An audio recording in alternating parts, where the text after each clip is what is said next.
The information provided in this podcast is alleged and based on our understanding and research at the time of recording. We make every effort to ensure the accuracy of the information presented, but we cannot guarantee that all data is entirely accurate or complete. The opinions expressed herein are solely those of the hosts and contributors. If you have personally been a victim of Elizabeth Teckenbrock and need help, please email eliesabethpodcast@gmail.com. That's ELIESABETHPODCAST@gmail.com. You're not alone, and your coming forward can help others get justice as well.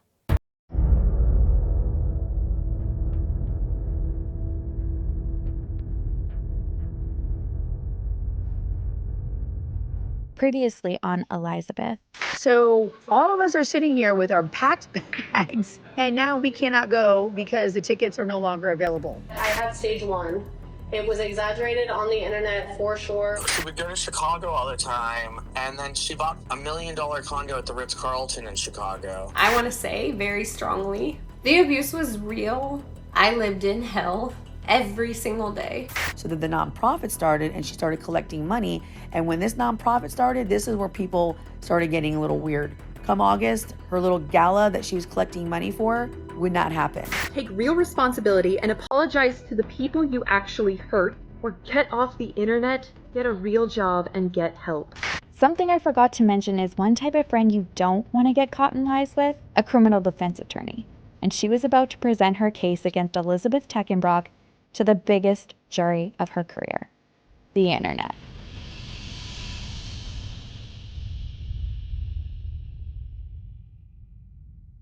Last episode, we heard from even more people who say they were victimized by Elizabeth. And it wasn't just about money anymore. There were people like Lindsay, still emotionally reeling, trying to make sense of how someone she considered to be family could lie so deeply and convincingly. This is someone who rushed to help find Liz a final home for her family, expedited her own wedding so that Liz could be there before she, quote-unquote, died, and even started preparing mentally and emotionally to adopt Elizabeth's son. All for what? We also heard from online supporters, people who rallied behind Liz when she was accusing her ex of abuse, donating to her domestic violence nonprofit, and trusting her with their stories. But when the Bridgerton-inspired gala never materialized and supporters started noticing recurring charges on their accounts, they understandably had questions. And Liz's response? She blocked them. Anyone who questioned her was shut down, silenced, or worse, doxxed, and harassed by her followers. And then she flipped the script, claiming the event was never active and that the outrage was all just a smear campaign. But while Liz was busy trying to bury the truth, she overlooked one very important thing. One of the people watching it all unfold wasn't just a friend. She wasn't just another influencer. She was a criminal defense attorney. And if there's one person you don't want questioning your lies, it's someone who makes a living picking them apart. Rachel Reese amassed a TikTok following of over 800,000 followers before Elizabeth even found virality and got to a following of 400,000 herself. She's an OG in the daily TikTok live stream where you kind of feel like you're hanging out with your best friend. Rachel said the same thing everyone else did when we spoke to her. From early on, there were red flags and questions, even down to what was real and what wasn't about how they met. So in May of 2022. It was right before her birthday. So her birthday is May the 19th. I got a message on Instagram and it was Liz's mom. And she essentially was like, "Hi Rachel, I followed you on TikTok for a very long time. Ironically, I have a daughter that is around the same age as you, which she was much younger than me. I now know that she was at least 5 years younger than me, but our life paths have been similar." And she was like, she just did the Tampa from St. Pete. She is going through something relatively similar to what you went through. Because at this point in time, I had not only gone through a divorce the year before that, but I had also gone through my first post-divorce breakup. And now that I know more about her story, that's where she was as well. She wasn't actually divorced from Andrew yet, but she had been broken up with by Amir, who was the first guy that she dated after Andrew or during Andrew, I'm not sure. She's like, not to be weird, she's like, my daughter doesn't have a lot of friends, and, it's her birthday, tomorrow. It was a good day for her birthday. I was like, oh my god, this poor girl's got no friends. All right, let me text her. Because I didn't have a lot of friends either, and yeah, the rest was history. We literally went and got drinks on her birthday. And obviously over time, there's been a couple of times where I've questioned it, was it really Liz or was it really her mom? And I feel like In other circumstances, maybe I wouldn't know the answer, but there was multiple times where I actually would hang out with Liz and her mom would be around, and we would always kind of joke about, like, thank God your mom reached out to me because we were so lame and didn't have any friends, that your mom felt you needed help. She also often caught Elizabeth in lies that didn't even make sense. The difference with Rachel is she wasn't willing to look past them without asking questions. So I think that Liz was concerned that my reputation would make me judge her. As time went on, I think that she realized that was not true, and then she started opening up more. I also told her I'm not going to be friends with someone that can't tell me about their life. So she would tell me little truths just masked in lies. So 4th of July comes, and the day before 4th of July, we already have plans to go over there. I get a text. It says, someone that you know, I can't tell you who I am, someone that you know with children has cancer, and they're not going to seek treatment. So then my sister's like, what if it's Liz? And so we asked her point blank, and she's like, yes, but please don't say anything to my family. And she would tell us like different stories. Like at one point her dad was a drug dealer. At another point her dad was like this really big boss, like a mob boss guy, like all this weird stuff. And then she told me that her brother had died, that her dad had died. The one thing I've always cared about and I will always care about is truly, and I love too, but he's older. He's never had parents. She told us that his dad was dead. Nope. Somebody reached out to me on TikTok, was like, yeah, I was friends with his dad. Liz totally shut him out of his life, told him that he died.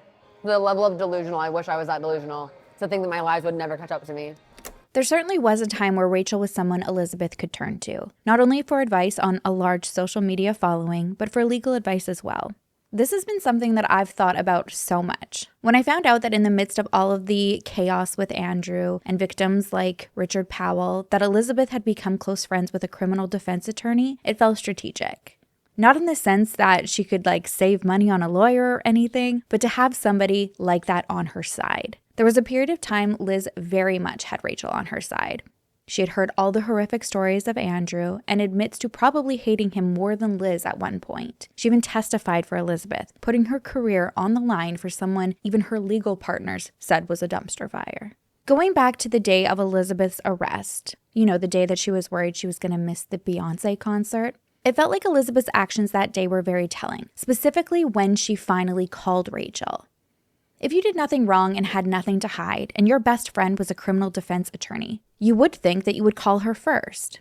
She didn't. Instead, we heard on the body cam she mentioned Ric Flair being her uncle several times and that his lawyer would figure things out. It wasn't until 40 minutes later that she called Rachel, and it wasn't for legal help. It was for Rachel to call a bail bondsman for her, and Elizabeth said she had cash on her to pay it. Next thing Rachel knew, everything was figured out, but when she spoke to the bondsman later, she asked if everything went okay with Liz, and he said yes, but it wasn't Liz who gave him the money. It was an old man. And then we had our falling out in September. She got arrested in August. That was a very big turning point for me. This is when things started not making sense with Richard Powell, because she told me she called me first, which I now know is a lie when the cops got there, which just makes me giggle, because I would assume that one would probably call your best friend that's a lawyer first if you're worried at all, or even if you're not worried. Come and help me get out of this. But so by the time that she ends up calling me, she asked me to help her get a bail bondsman, and I said, sure. I go, she's like, yeah, I have the cash with me, which was a lie. So I call her bondsman, and so he calls me back later, and he's like, I go, did everything work out? And he's like, yeah, but she wasn't the one that had the cash. Some older gentleman came and met me. Rachel did some digging and found out that it was Richard Powell. She had heard about Richard before too. Liz had told her that Richard was Andrew's uncle. So when she saw his name, she couldn't make sense of why Andrew's uncle was the one posting her bail, and asked her about it. I did not put the pieces together until much later when Richard Powell's son had filed that document. Somebody, I don't know how it was surfacing that this had happened, but I remember I went online to the clerk's website and I saw the letter and I was like, this is not good. This is way deeper and they're not even connected to the case that is here. At that time, I remember I texted my sister, I'm like, dude, something is definitely off, because I looked at the bonds, they shows proof of your bail and it was Richard Powell's name. And I was like, this is a weird coincidence. I was like, why would Andrew's uncle? And again, I just questioned it, but at that time, we were not friends anymore. I believed that Richard Powell was Andrew's uncle. I have a text message from her from back then that says it's Andrew's uncle. I even asked her, I said, are you sure it's Andrew's uncle? She said, yes. Why wouldn't it be? I'm like, I don't know. You tell me, girl.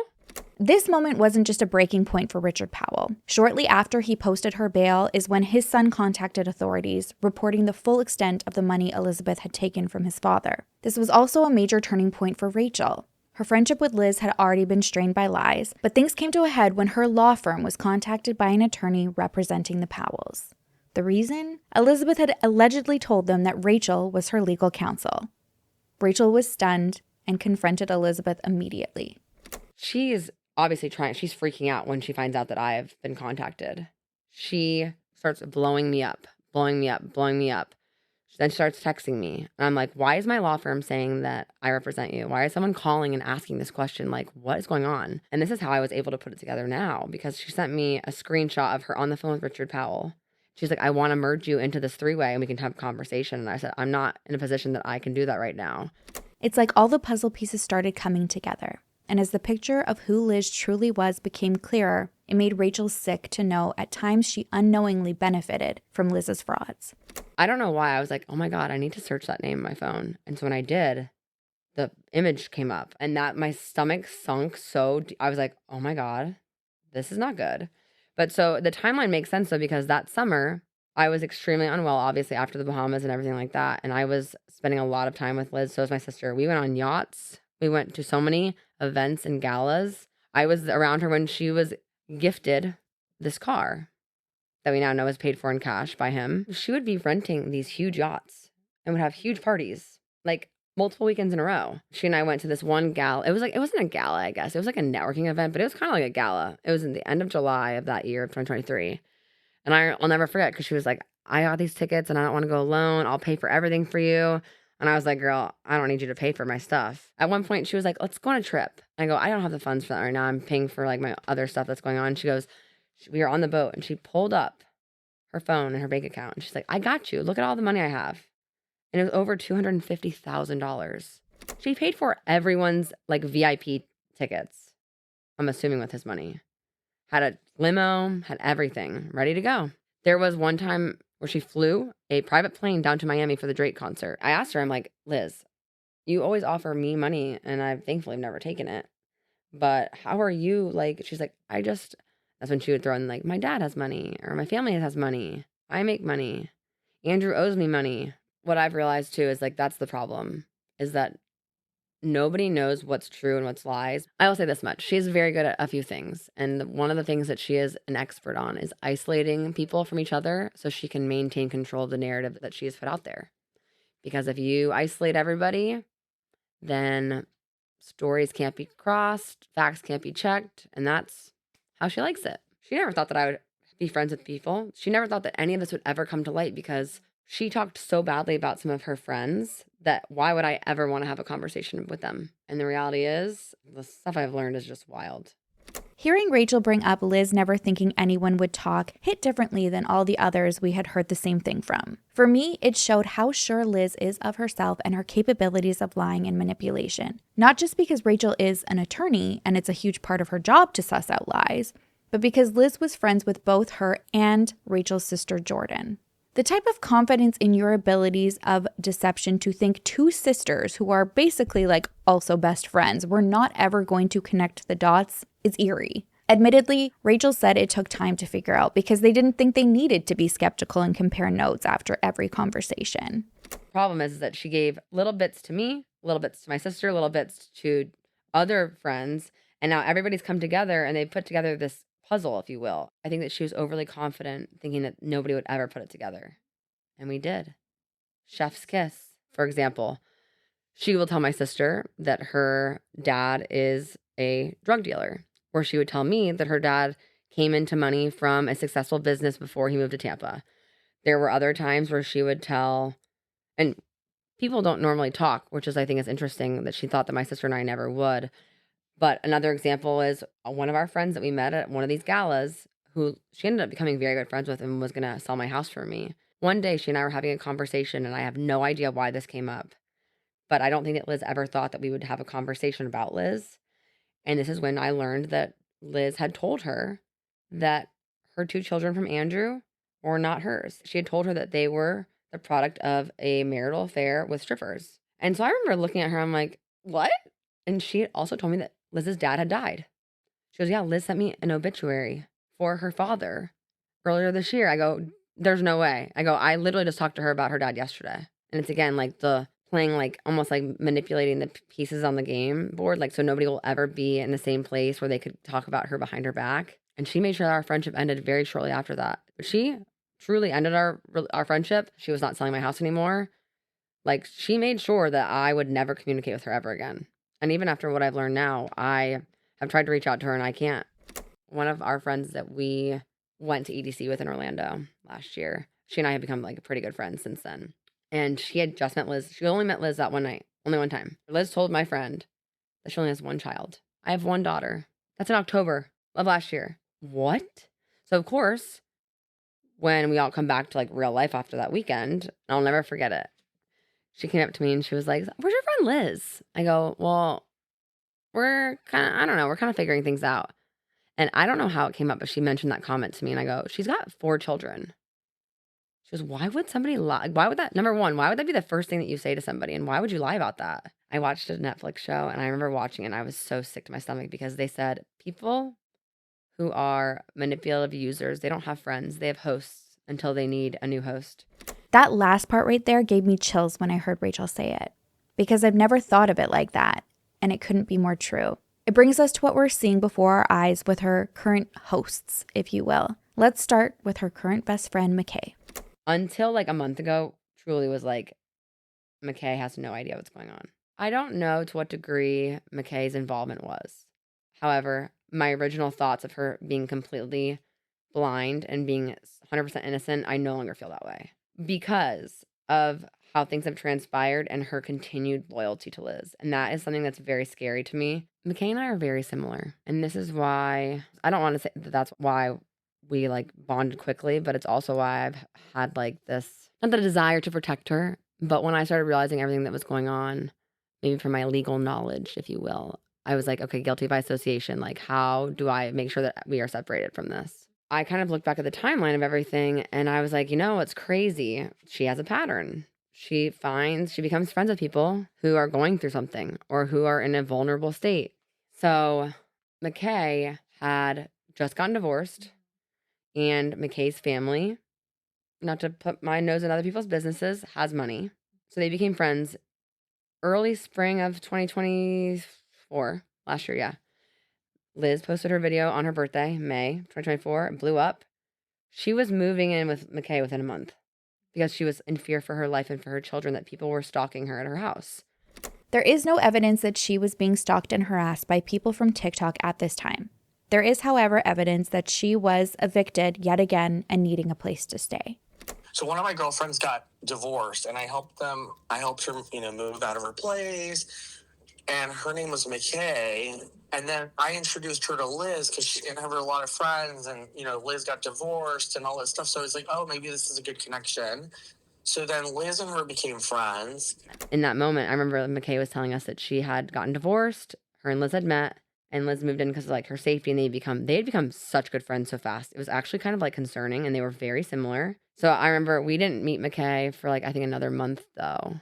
And then when we met McKay, though, it was like relatively friends very quickly. So I remember meeting McKay and I was like, this girl is lovely. That's kind of like how our friendship started with McKay. They were just always available. These gals were always available. Like they were truly, you could call them on any day and they'd be like, let's go to Boulogne. Let's go get lunch and drinks. But it was weird though, because we were all led to believe that McKay was working remotely from this job and she was always on her phone, off and on. Liz was always off and on her phone, multiple phones. I went back and looked. I have, at one time 3. I have over 10 phone numbers saved for Liz over the course of our friendship, which is just weird. And that was the other thing. We all thought that she had a job. She would literally put on scrubs and go to work. She was telling us that she was still working, not for Andrew, obviously. That would be crazy. But for another eye doctor, she would like temp to a degree. And my sister would see her out even when she and I were not friends anymore. And she would see her out in scrubs on lunch breaks. Which it's just like, that's just a whole nother level of manipulation that you don't want anyone questioning why you're getting money, where you're getting it from.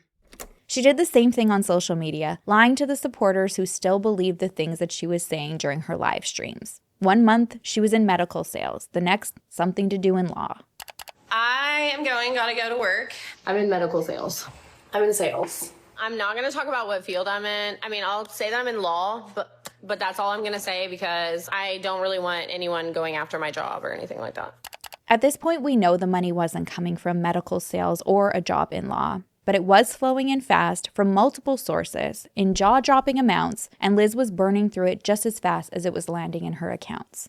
We're confident the total is well over $2 million, and that's just from the victims that we've been able to verify. There are others we still haven't heard from, some out of fear of retaliation, and many, especially men, silenced by shame or embarrassment. We haven't even told you about the second elderly man that was scammed out of approximately $600,000, because at this point it hasn't been reported. It might be because of shame, but we think it has a lot to do with the fact that this was a friend of Elizabeth's grandparents. A family friend who also believed the cancer story, the abuse allegations, and wanted to help his friend's granddaughter however he could. It's almost impossible not to put yourself in her shoes just to try and make sense of how someone could do this to anyone, let alone your own grandparent's friend, and spend it so frivolously. It really makes you sick when you sit with it and grasp it.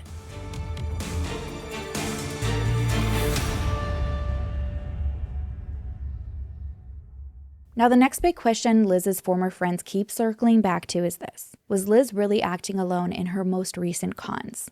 Because with McKay being by her side day in and day out, how could she not have known? And honestly, I think the answer is complicated. From what we've heard from multiple groups of friends, McKay, like Liz, initially came off as lovely. But when the two of them met, McKay was in a vulnerable place in her life and latched on fast.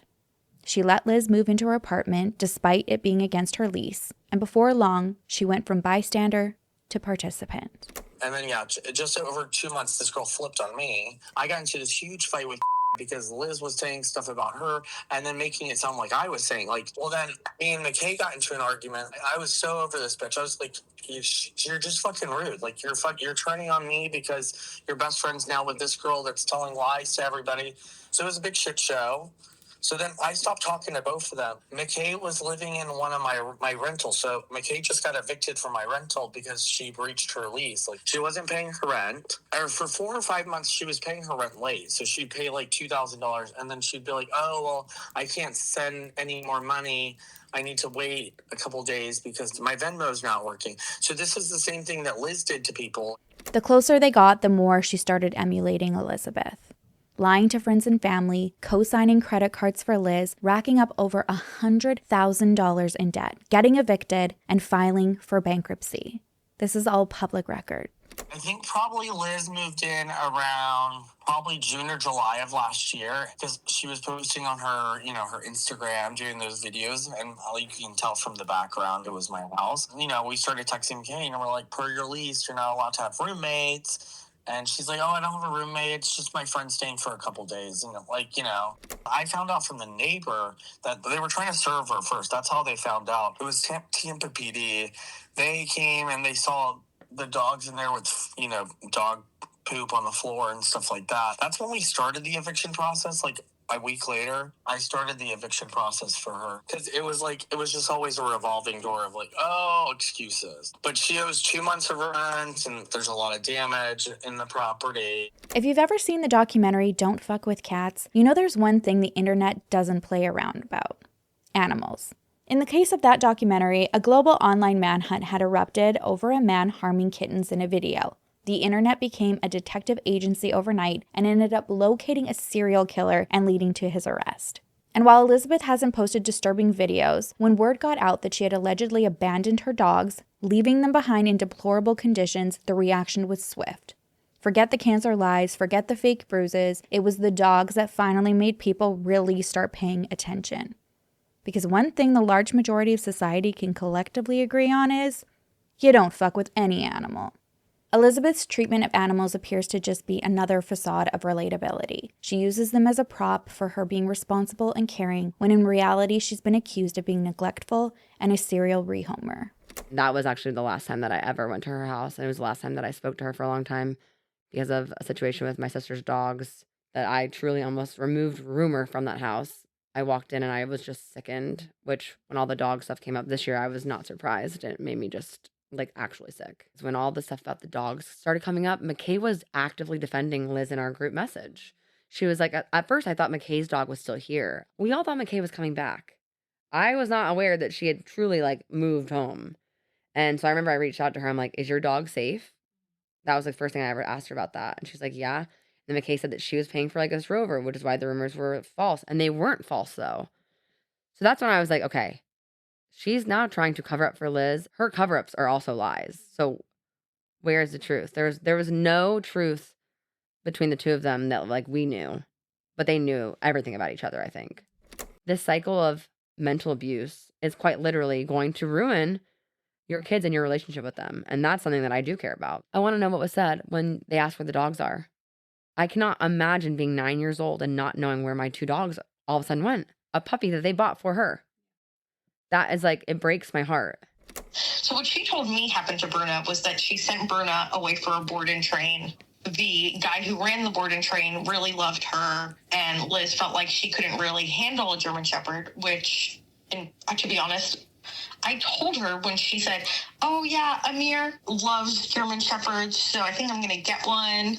And I was like, girl, you cannot handle a German Shepherd. And she did, and she couldn't handle her. So she was like, yeah, the guy loved her. So I just decided, like, we decided that he would just keep her.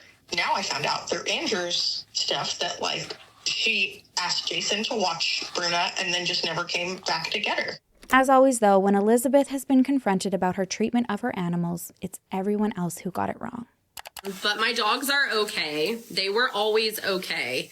I left my house in which I was living in and still living in, and I was gone for 3 days, and I had a dog sitter. My dog sitter cleaned up the trash and the poop that my dog made on the floor because he ate a whole entire bag of dog food because they forgot to put it up. He picked up the trash, put it in the trash can, and left the trash can in the living room, and my dog, again, shredded the trash everywhere because if you know anything about a Bernedoodle, trash everywhere. You leave the house, anxiety everywhere. Like, everything is shredded. So that is what happened with my dogs. I personally cannot have my dogs right now because I am not in the position to have 2 animals in a space that I cannot fit them. Who found the dogs like that? Like what? Like, that's what I just told you. My dogs were not left for any amount of time other than a normal thing. Like, other than a normal amount of time, I had a dog sitter coming 4 times a day. No, they're not at the pound.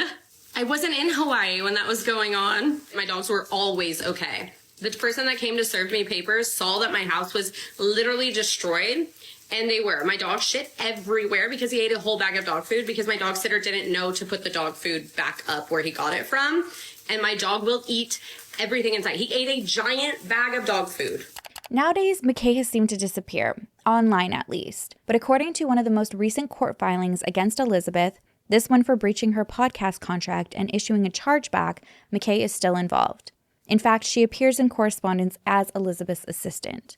This is also another familiar pattern. Whoever's closest to Liz at the time tends to become her assistant, often working pro bono, caught up in the chaos under the guise of helping a friend. As often as Elizabeth is asked about where her dogs are, she's also asked about where McKay is. And in a recent live stream, she said they're still best friends and that McKay was with her to celebrate her birthday recently.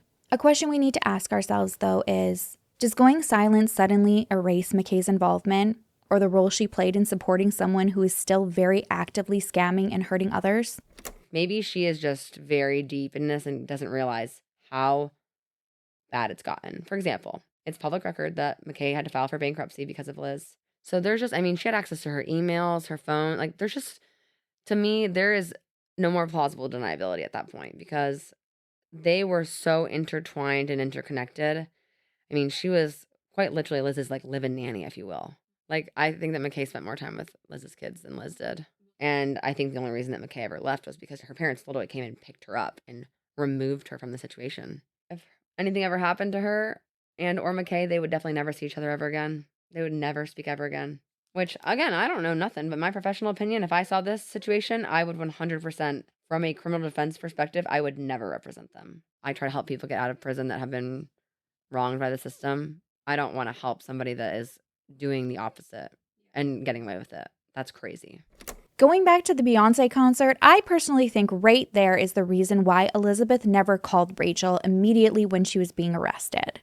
Ultimately, she knew what she did, even though she played confused to the police, and Rachel would have found out that day. I mean, technically that day is what led her to the answer she needed, but it took a bit of time. Time being something Rachel thinks is running out for the facade Elizabeth is trying to uphold. you kind of get what you get. You get what you deserve. You know, it comes full circle at some point. It always does. And I think it's coming soon. I have 2 clients of mine that are in prison for taking advantage of elderly individuals, manipulating them into thinking that they were in relationships, and then taking their money. It is quite literally inventing Anna. She cares more about the plot than she does about anything else. How does she look in this moment, not in the future, in orange? This brings us to one of the questions we have been asked and seen online the most. How is she able to get away with this? Without giving too much away, there is an extensive investigation within multiple agencies being conducted at this time. But the brief answer as to why it's taken so long is this. 1, a lot of her victims have not reported the crimes she has committed against them. Some have been embarrassed, and others have thought that it's their fault for trusting her to begin with.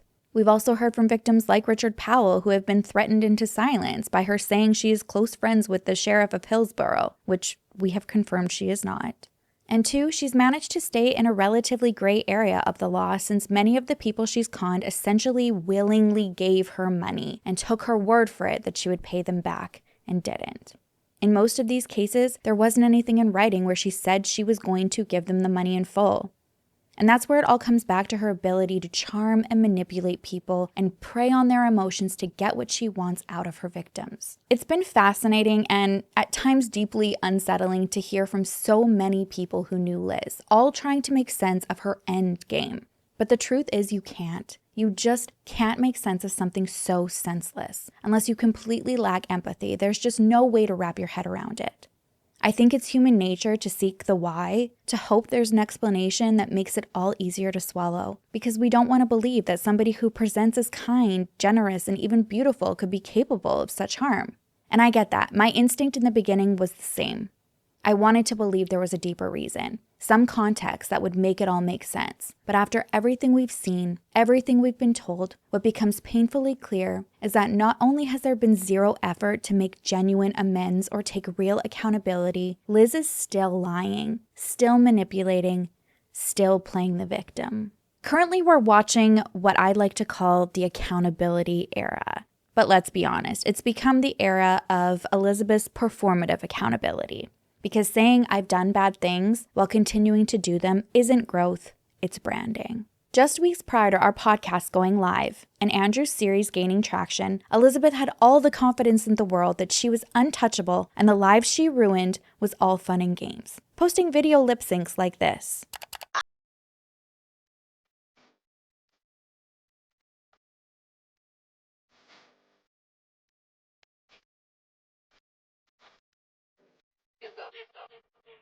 And this.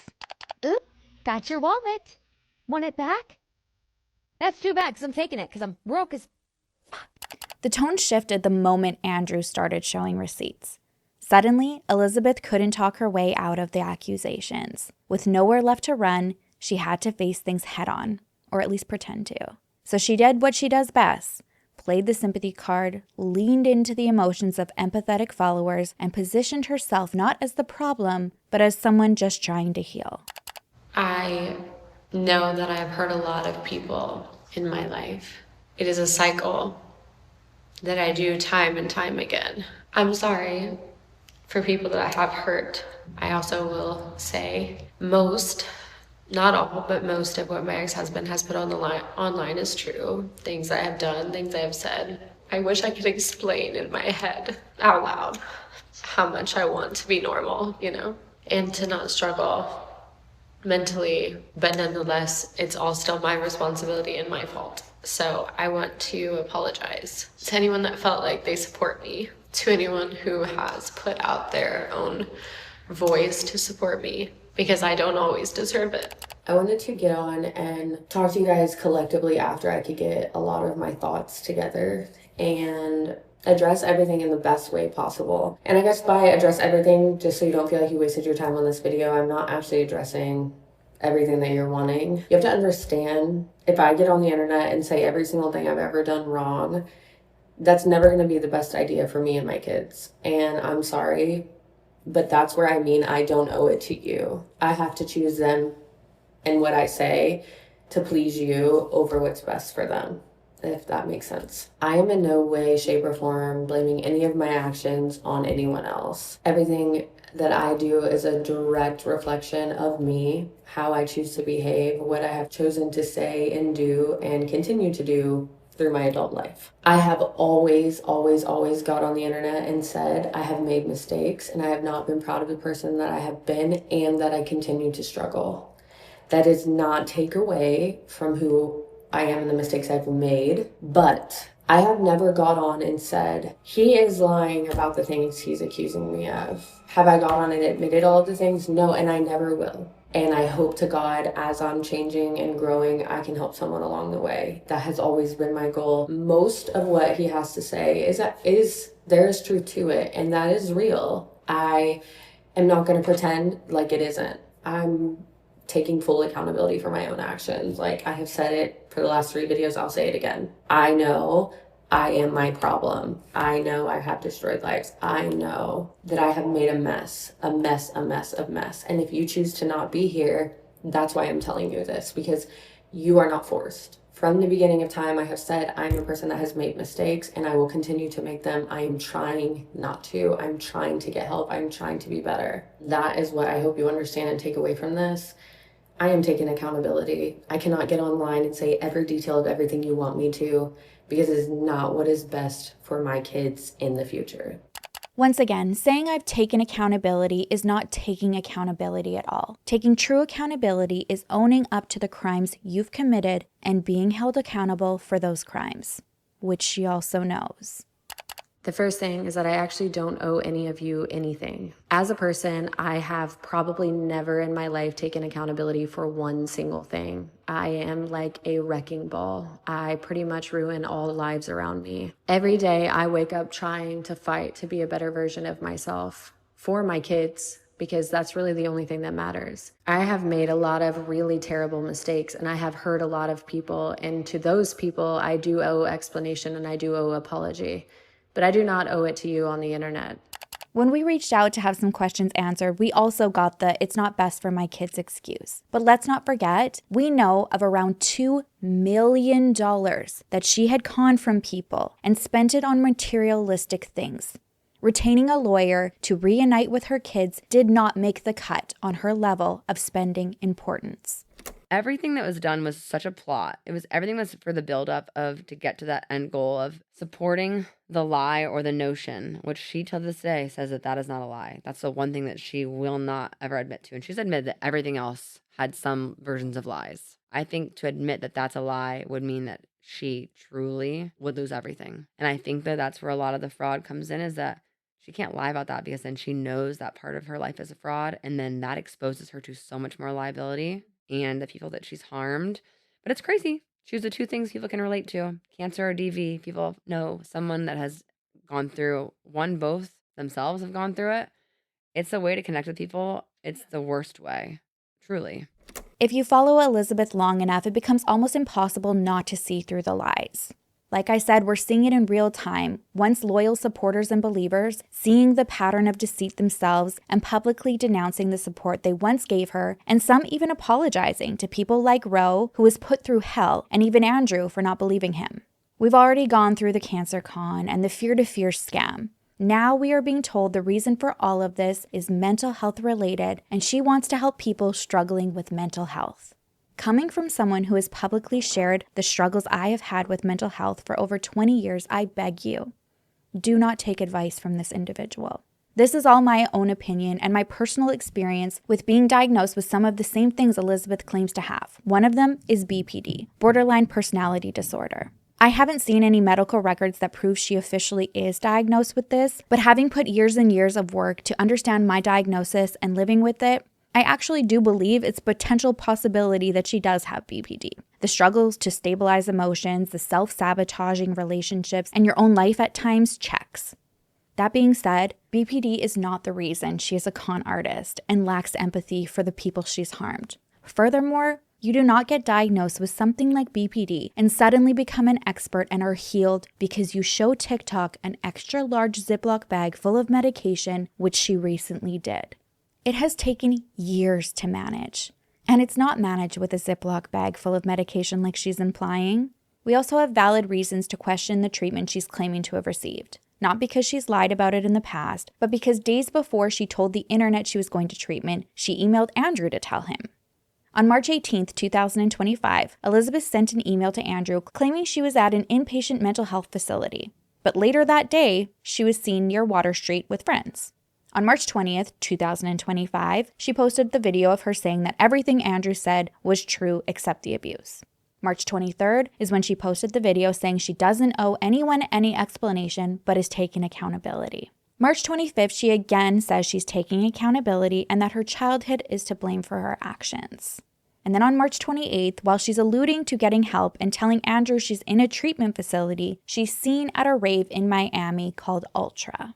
As Andrew's series on TikTok showing receipts and proof of everything he was saying continued getting traction, and we released our trailer for the podcast, the heat was on her for answers, and she posted a somber video of her in an airport saying she was going to treatment. For those who are relatively new to supporting Elizabeth, they praised her for her strength and vulnerability. For those who have been around long enough and seen the song and dance too many times before, they knew there was more to it. Several people even noticed when she commented on her own video that day talking in third person, pretending to be a supporter, but accidentally commented from her actual account instead of a burner when she's supposedly supposed to be in the air. Sure enough, Elizabeth wasn't flying to a treatment program, and she had to once again come to the internet and try explain why she lied. Again. The first thing is I posted a video saying I was going to a treatment center and I was at an airport. I did not go to a treatment center through an airplane, but I have been in treatment and I want to share that journey with you. I haven't posted about it or talked about it for the simple fact of a privacy, which is why I shared that I was going to an airport, because the amount of people that call every place that I go in my life and say some pretty awful and horrible things, it's not something that I wanted at a place that I needed to feel safe. So I kept that privacy to a very few amount of people, and it has dramatically changed my life. Even in a week, I have spent a lot of time talking a lot of honesty, and I don't know that there's ever been a time in my life, probably since I was a kid, that I could do that. So I think it could help a lot of people. It's helping me, and it's probably the best decision I have ever made in my whole entire life, and the best decision I can make as a mom, a friend, a daughter, a granddaughter. As much as it pains me to question someone's mental health struggles, ignoring the pattern here would be irresponsible, especially when it comes to a community I care deeply about. Mental health survivors are often vulnerable, seeking connection, hope, and validation. And when someone like Elizabeth Teckenbrock repeatedly weaponizes people's vulnerability, it's not just manipulative, it's dangerous. So I say this not to shame, but to protect. If you come across her or her content, please proceed with caution. One BPD girly to another, this is not an excuse for the sinister things that she does to people she claims to care about. And let's be clear, there is no medication on earth that just makes that stop overnight. But that's exactly what she implied in one of her first videos back onto social media. She said she wanted to talk about the meds while holding up the freezer-sized Ziploc bag full of pills. And then she reintroduced herself, struggling to swallow a fistful of pills on camera.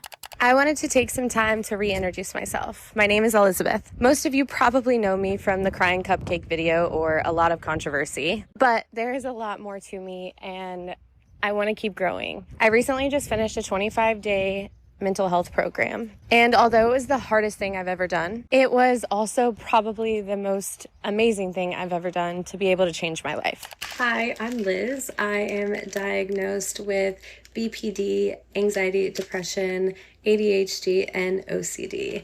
And I want to talk to you about medicine today. What meds have really started to change my life and make a huge difference. And I want to bring awareness really to what I'm going through and what's going on. I know how lonely it can feel, and when you don't talk about it, you really do worse things, and you spiral more out of control, which then leads to more chaos and you causing more problems in not just your life, but pretty much everyone around you, like a tornado.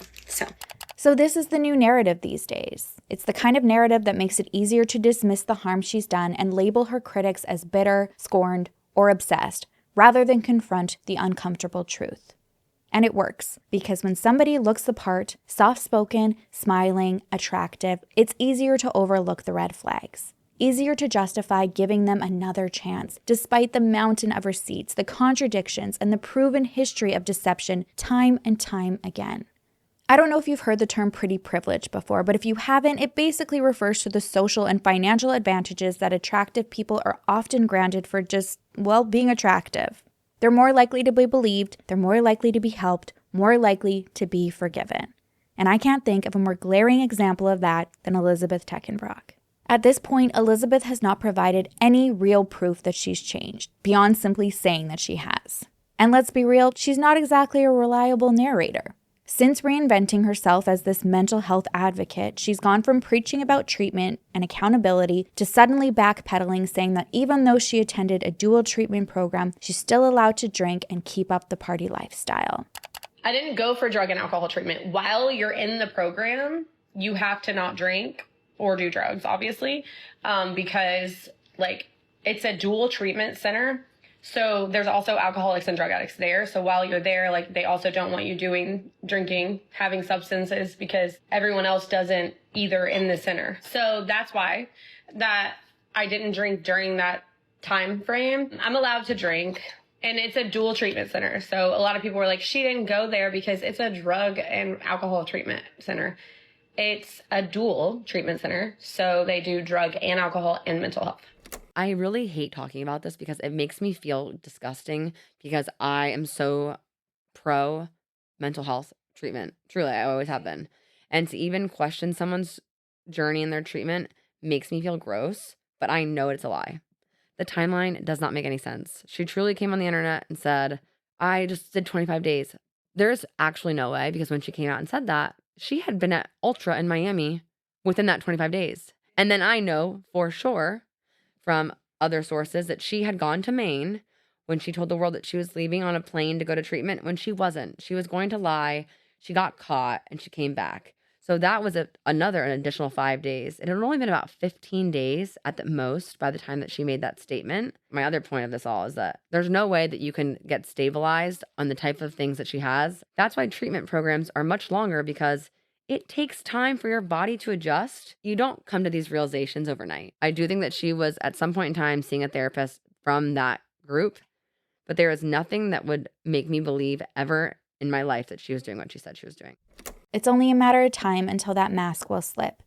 It already is in the lives she's been doing. Anytime she's asked questions about acknowledging the awful things she's done, she says things like, I don't know how many times I need to say sorry for doing bad things. I have taken accountability. And again, saying you have taken accountability and actually taking accountability are two different things. Saying sorry on the internet and expecting everyone you have hurt and many of whose lives you have destroyed is not taking accountability.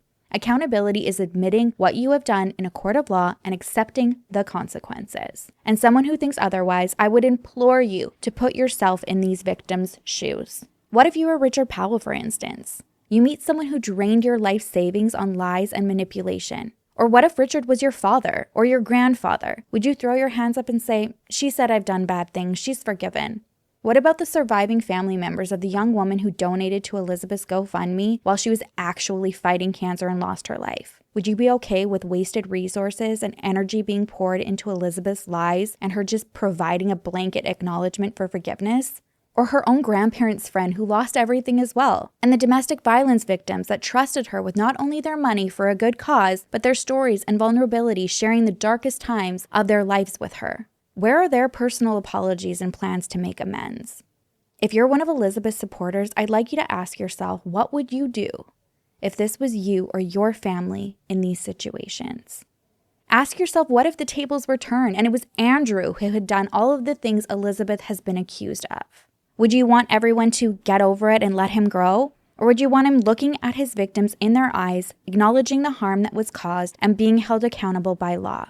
If it was a man that lied about cancer not 1 but 3 times, lied about their child having cancer, stole over $2 million from victims, most of which were friends and family, and their own spouse, would he be allowed the same grace and platform Elizabeth still has? Continued access to potential future victims? If Elizabeth was in Andrew's shoes, sharing the receipts and emotional wreckage she endured, would people call her obsessed? Or would they say she was brave for speaking out and warning others? This isn't just petty drama Andrew can't let go of. This is years of deception, manipulation, and financial and emotional trauma, not just for him, but for everyone she pulled into her web. Elizabeth seems to think she deserves to move on and grow without ever taking true accountability. But let's be clear, before Andrew figured out how to upload receipts and work TikTok's algorithm in his favor, she was the one controlling the narrative, and she was running at it with full speed, and she would have never stopped. She even signed on with a podcast coach, Vincent Lancey, to help her host her own podcast called Liz Knows Best, a title that I think she would agree aged like milk.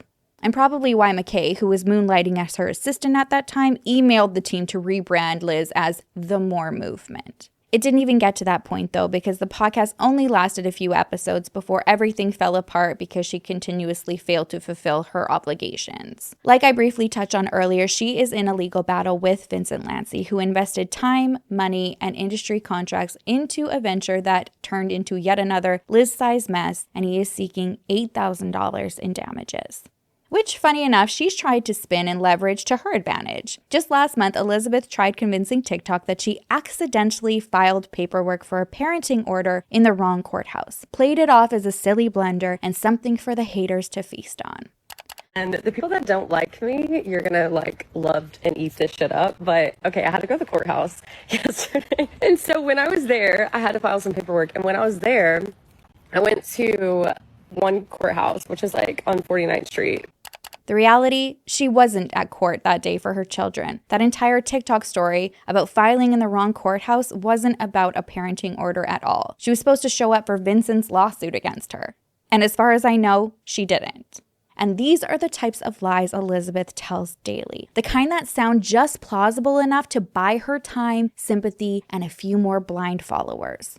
They're not wild fabrications, they're specks of truth buried in carefully constructed fiction. And for the people actually impacted, it's not quirky or clever, it's exhausting, it's traumatic, it's dangerous. Now, if things weren't already complicated enough, there's another bizarre pattern that's emerged among people who cross paths with Elizabeth. Not only do many of them meet her during deeply vulnerable chapters of their lives, but for some, the chaos doesn't stop there. In fact, one strange reoccurring thread? Getting catfished.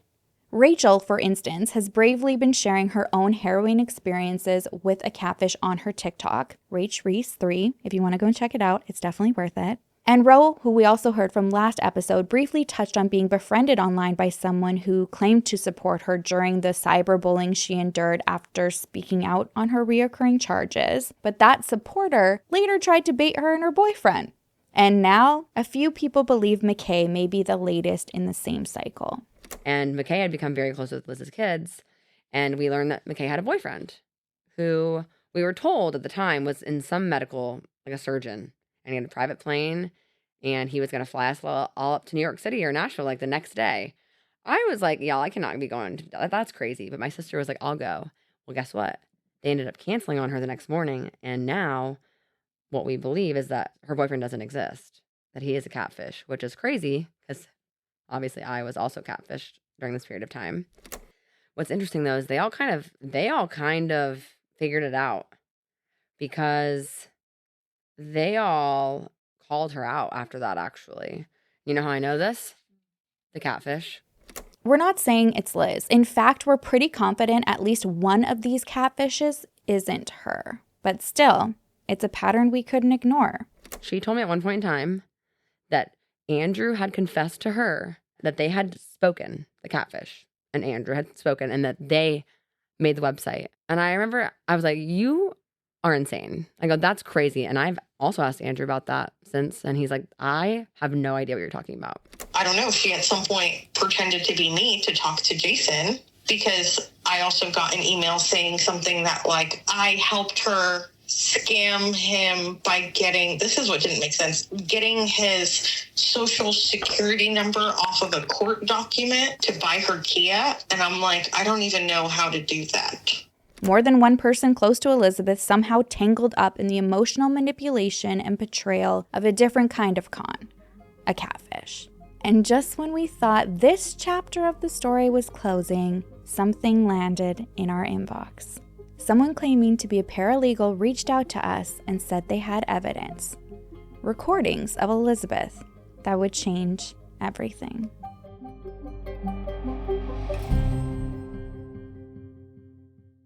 On the next episode of e-LIES-abeth.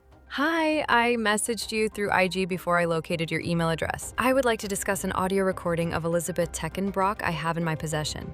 Actually, I gave about 90 minutes of audio. I prefer to stay an anonymous source at this point. Let me know if you would like to talk. Sincerely, Anonymous Paralegal.